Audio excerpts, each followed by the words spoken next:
Eh bien bonjour à tous, j'espère que vous allez bien, on se retrouve sur Final Fantasy VII Ever Crisis pour parler des dernières news sur le jeu. On a eu des petites news ce matin sur du contenu qui arrive ce jeudi et jeudi de la semaine prochaine, et on a également eu ce week-end une petite annonce sur quelque chose qui va un petit peu plus hype la communauté, donc je mettrai le timecode en description. Écoutez, on est parti, on va parler de l'annonce qui a eu lieu ce week-end par rapport à un live. On aura un live sur le jeu mardi de la semaine prochaine, donc mardi 22 avril, à partir de 13h heure de chez nous. Je vous mettrai dans la description le lien vers la chaîne YouTube où ça va se passer et je vous ferai une vidéo récapitulative mardi soir pour vous donner un petit peu tout ce qui aura été annoncé dans ce live. Alors c'est marqué ici sur le tweet, la traduction du tweet, qui vont nous fournir les dernières informations sur les mises à jour et les informations sur les événements. Alors qu'est-ce qu'on est en droit, entre guillemets, d'attendre dans ce live? L'année dernière, on avait eu également un live, à peu près à la même période. Le live avait annoncé le crossover avec Monster Hunter, il avait annoncé l'arrivée de Vincent en personnage jouable, ils avaient également annoncé le système de guild et ils avaient teasé un petit peu les contenus de l'été. Donc là, pour ce live de la semaine prochaine, on aura très certainement l'annonce d'une potentielle collab, donc d'un potentiel crossover qui devrait arriver entre mai et juin, hein, à peu près. Alors est-ce que ce sera avec une licence Final Fantasy ou pas? Personnellement, je pense pas. Je pense que ce sera un crossover avec une toute autre licence, parce que le schéma qui semble se dessiner au niveau des crossovers, c'est novembre, crossover avec une licence Final Fantasy, février, crossover avec du coup Rebirth, hein, et mai-juin, un crossover avec une toute autre licence, hein, comme on a eu avec Monster Hunter l'an dernier. Donc ça, évidemment, on verra, hein, tout ça, ce n'est que théorie et c'est à confirmer lors des annonces de ce live. Peut-être également l'annonce d'un nouveau personnage jouable. L'année dernière, à peu près à la même période où on est actuellement, donc mi-avril, on avait eu la sortie de Kexit. Là, il semble pas qu'on ait de nouveaux personnages en avril. Il semble qu'ils vont un petit peu rallonger la sortie entre les nouveaux persos. C'était un petit peu ce que je pensais, vu que maintenant ils ont sorti tous les personnages de Final Fantasy VII original. On a eu Zack, on a eu quelques personnages de The First Soldier, et les personnages de The First Soldier sortent un petit peu par rapport à l'avancée de la story, hein. Donc là on aurait pu à la limite avoir Alyssa, mais il y a encore pas mal de flou autour de ce nouveau personnage qui est arrivé dans les derniers épisodes de The First Soldier. Donc peut-être l'annonce d'un nouveau perso pour cet été. Alors, est-ce que ce sera du Genesis jeune? Beaucoup d'attentes, hein, autour de Genesis. Est-ce que ce sera Alyssa, hein, qui fera son arrivée en termes de nouveaux personnages jouables, ou est-ce que ce sera un tout autre personnage, hein? Ils ont quand même l'embarras du choix, donc on verra évidemment ça dans ce live, et également une roadmap. Je pense que dans ce live, ils vont nous lâcher la roadmap des 4 prochains mois jusqu'aux 2 ans. Donc on aura le contenu de mai, juin, juillet et août, et évidemment après on arrivera aux 2 ans du jeu. On verra ça, mais il y a quand même pas mal de choses dont on peut attendre, hein, de ce live, sans en attendre évidemment trop pour ne pas être déçu. Je pense qu'on aura pas mal d'informations durant ce live. Donc ça, rendez-vous mardi de la semaine prochaine à partir de 13h. Le lien de la chaîne YouTube où ça se passera dans la description. Ensuite, au niveau du jeu, on a eu quelques petites annonces par rapport à du contenu qui sort jeudi de la semaine prochaine et ce jeudi. Donc on va parler du contenu qui va sortir ce jeudi avec l'arrivée du nouveau chapitre de The First Soldier épisode 2, chapitre 3. Donc je vous mets dans la description également le lien vers le Twitter où on a eu le petit teasing vidéo de ce nouveau chapitre.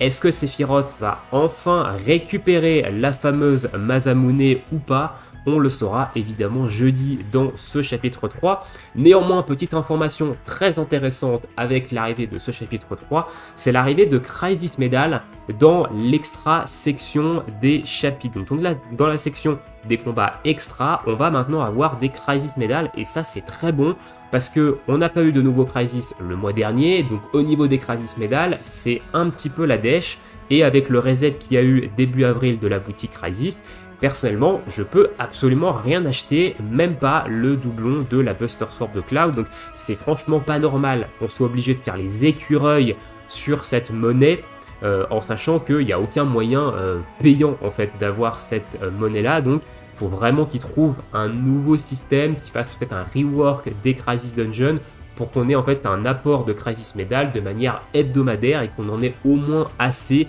pour prendre tous les mois les items intéressants dans cette boutique. Donc là, avec l'arrivée des Crasis Medal dans la section extra des chapitres d'histoire, ça peut peut-être pallier ça, hein. On est censé quand même avoir un chapitre tous les mois. On va voir évidemment si c'est que sur le nouvel extra, donc le nouvel extra qui va arriver, ou les extras, hein, on ne sait pas, parfois il peut y en avoir plusieurs, avec ce chapitre 3 de l'épisode 2 de The First Soldier, ou est-ce que ça va être rétroactif sur tous les niveaux extra, et ils vont nous donner soit la compensation si on les a déjà clean, soit il va falloir les re-clean pour aller récupérer ces Crasis Medal. On verra ça jeudi, néanmoins, c'est un bon ajout. Voilà, c'est un bon ajout, et j'attends de voir un petit peu ce que ça va nous permettre de faire dans cette fameuse boutique Crysis. Ensuite, on a également un Critical Strike, donc l'arrivée du nouveau Critical Strike qui arrive jeudi avec Masamune. Alors Masamune, c'est le boss, c'est le grand-père hein, qu'on a rencontré à plusieurs reprises maintenant.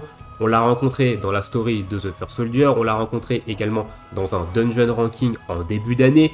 Donc du coup, c'est un boss qu'on a déjà rencontré quelques fois. Si rien ne change, attention, je mets ici des guillemets là-dessus, s'il n'y a aucun changement au niveau des faiblesses du boss, ce boss il est faible à la glace et à l'eau.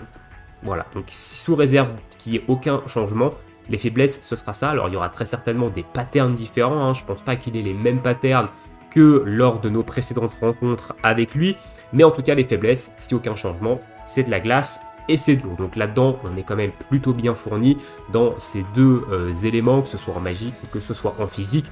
On verra évidemment comment le combat s'articule à partir de jeudi. En tout cas, j'ai assez hâte de me confronter à lui, et notamment j'ai assez hâte qu'il nous sorte le Crash qui sortira sûrement la semaine prochaine, comme à leur habitude avec les Critical. Et justement, la semaine prochaine, on a également l'annonce du prochain Guild Battle. Évidemment, le Guild Battle, ça se passe la dernière semaine du mois, jeudi de la semaine prochaine, donc jeudi 24 avril. On aura l'arrivée de la Guild Battle numéro 10. Ici, on ne nous donne pas tellement plus d'informations, si ce n'est la faiblesse, donc la configuration qu'il faudra utiliser pour le boss de cette Guild Battle, et c'est Foudre Physique. Alors c'est une configuration où on n'a pas eu de up depuis très longtemps. Le dernier up, c'était lors de Monster Hunter avec l'arrivée de Zac. Très peu de joueurs ont pull en fait cette arme-là. Et du coup, on va très certainement tous ressortir notre plus beau Cloud Masamune. Voilà. Il y aura très certainement une bannière également en même temps que cette Guild Battle autour de la foudre physique. Il y a des théories sur quoi ce serait Yuffie qui aurait évidemment une arme de cette configuration-là. On verra ça. En tout cas, je pense que la majorité d'entre nous, ça va utiliser Cloud, en espérant qu'ils fassent pas les enfoirés et qu'ils mettent pas les armes de Cloud dans les armes bonus. Normalement non, parce que c'était les armes qui étaient dans la précédente Guild Battle. À voir. On sait jamais avec eux, évidemment, mais voilà, on va devoir ressortir notre plus beau Cloud. Et d'un côté, ça va peut-être lui redonner quelques petites notes de noblesse, parce que c'est vrai que Cloud, c'est un personnage qui n'a pas eu de up depuis très longtemps, et dans la majorité des contenus élémentaires, en dehors du vent magique, on a bien meilleur ailleurs. Donc il est temps peut-être qu'ils le remettent un petit peu au goût du jour, et là ça va être l'occasion de le ressortir avec la Masamune, qui est, je rappelle, la toute première bannière du jeu. Comme quoi, même plus d'un an et demi après, c'est une arme qui peut encore servir.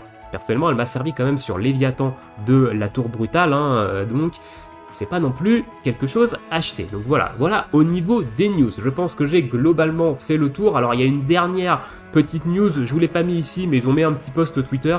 On va avoir évidemment le rerun du 4e costume de Pâques avec le rerun du costume de Tifa, donc de Tifa O, qui va avoir un petit boost dessus. Ça veut dire qu'au lieu d'avoir 10 points dans la Magical Ability Potency, elle aura 15 points dans la Magical Ability Potency.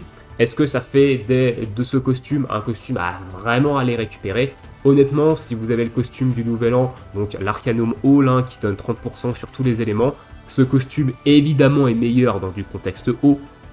Il va vous donner beaucoup plus de dégâts, mais il est franchement pas mandatory. En tout cas, c'est très cool, notamment pour ceux qui ont le costume, parce que ça fait un petit boost en plus. Voilà au niveau des news. Je vous laisse ici, évidemment, je vous souhaite tous une très bonne journée, une très bonne soirée. N'hésitez pas à me dire dans l'espace commentaire, qu'est-ce que vous pensez de tout ça, et surtout qu'est-ce que vous attendez et qu'est-ce que vous pensez qui va être annoncé, notamment pour le live de la semaine prochaine. Et nous, on se retrouve jeudi pour un peu plus de détails au niveau des nouveautés. Ciao, ciao!